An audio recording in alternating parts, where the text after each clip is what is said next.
Take yourself back to February of 2020, a time where the effects of the pandemic were only beginning to panic the nation. The stock market, more volatile than ever, began to experience serious shock as we fell from all-time highs into a deep abyss that many predicted would echo the events of 1929.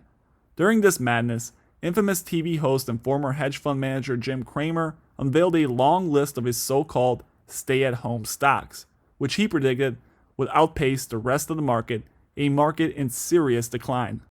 Today, we review his statements and find out how right he was nearly 5 months later. Following an epic record-breaking Dow Jones collapse, Cramer's statements on what to buy next came at a time where investors were in complete panic. What bounces best? That's what you must be thinking about at this point.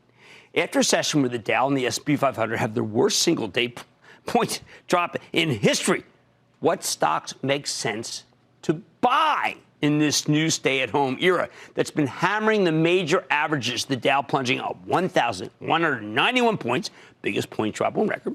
The S&P plummeting 4.42%, and the NASDAQ nosediving 4.61%.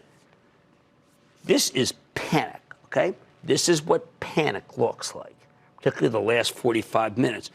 We don't advocate panic because it's not a strategy. Cramer's rant focused on stocks that would not need the People's Republic of China or the money-printing United States Federal Reserve. These will be technology stocks that would benefit from a stay-at-home era, performing well even if customers don't go out into... First, up of the quarter, Adobe. I've always admired the products, and this company has empowered more students and small businesses to develop their own e-commerce platforms than maybe anyone else. Although it's also a major enterprise component that I don't like right now. But in my view, Adobe's the best of the cloud kings, and I like that Morgan Stanley just this morning bumped its price target from $410 to $450 in the teeth of an obvious sell-off. Can it go down? It's a big dollar amount. Of course it can. Do I like it lower? Yes.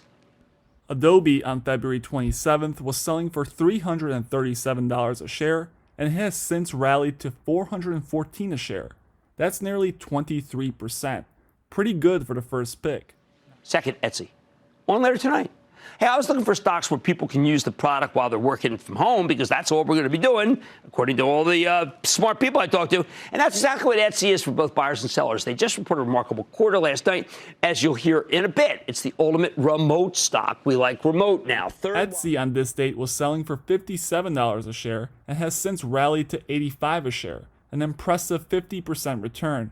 An even better second pick from Cramer, now moving on to number 3. Third, while it's gotten too high after a big rally these last couple of days, you know I've been an endless big backer of Moderna, which reversed hard today. Why do I like this biotech? Because Dr. Tony Fauci, who I hope is not marginalized, the greatest epidemiologist in the world, was shocked by how fast they developed a potential vaccine for COVID-19. Oh, you shouldn't be shocked. We've had them on the show a bunch of times. Technology allows them to hijack your cells by taking over your RNA, which is like the messenger that takes the blueprints from your DNA and makes them reality. Oh, and Moderna uses Amazon Web Services to figure out which permutations will work. If you don't like Moderna, may I suggest you try Regeneron? It's another great vaccine company. Moderna on this date was going for $26.16 a share and has since rallied to $64. A crazy 166% return, which Cramer just nailed. I won't go over each individual one, but out of the 10 stocks Cramer recommended, every single one netted an impressive return nearly 5 months later. This includes Zoom Video Communications, which since its announcement and recommendation rallied a crazy 115%. If we add up all of his picks, the overall return on investment from February 27th to today would have been 60%. Quite an impressive number when you compare it to some technology ETFs like QQQ, which rallied just 15% from that date. Cramer definitely earned some praise. Not a single one of his 10 picks would have lost you money. The worst, Ring Central, would have given you a 17% gain, and the best, Moderna, would have netted you 166%. Thank you guys for watching. Please make sure you hit that subscribe button if you're interested in seeing more videos like this.